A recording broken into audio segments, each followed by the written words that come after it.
Breast cancer is the most common form of cancer among women in the world, representing about a quarter of all cancer that occurs in women each year.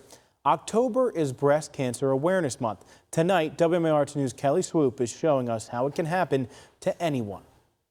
I'm a living example. Early detection is so important. Partiality or prejudice. Newly sworn in Baltimore City Health Commissioner, Dr. Michelle Taylor brings a lot of experience to her new post. She's already served as a deputy administrator of health in Memphis. Her wall full of degrees includes one from Johns Hopkins Medicine, and one of the most important, she's nearly 10 years out from her battle with breast cancer. I had a mammogram in January of 2015 that had nothing on it. It was completely normal. And by January of 2016, I had 2 invasive spots. I was stage 2A. Fortunately or unfortunately, I have a family history. My mom is a survivor, and her identical twin sister died from breast cancer at age 34. So I had had a lot of time by the time I was diagnosed to know exactly what I would do. Thanks to her village, she survived 3 surgeries and 4 rounds of chemotherapy. It was a really hard time. When I was diagnosed, my daughter was a couple months of shy of being 2. My son was about to turn 10.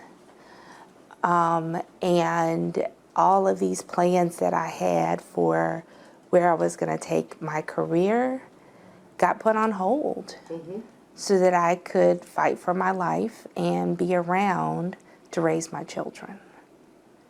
I had great physicians. I had wonderful family and friend support. The support from her network guides her in her role as the top doc for Baltimore City. Public health is just, it's so different, right? So I hate to pick up the moniker of Johns Hopkins, but it really is about saving millions of lives at a time. And keeping what you can healthy.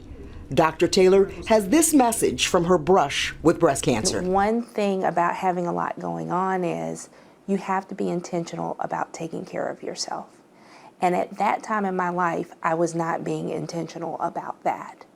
Self-care was laughable to me, and I was not taking care of myself. And I knew I wasn't taking care of myself, but I felt like I did not have time to do the things that I needed to do to make sure I was okay, because I was busy taking care of everybody else. And so whenever I tell my story, it's because I like to remind, especially women, you cannot pour from an empty cup. Kelly Swoop, WMAR 2 News.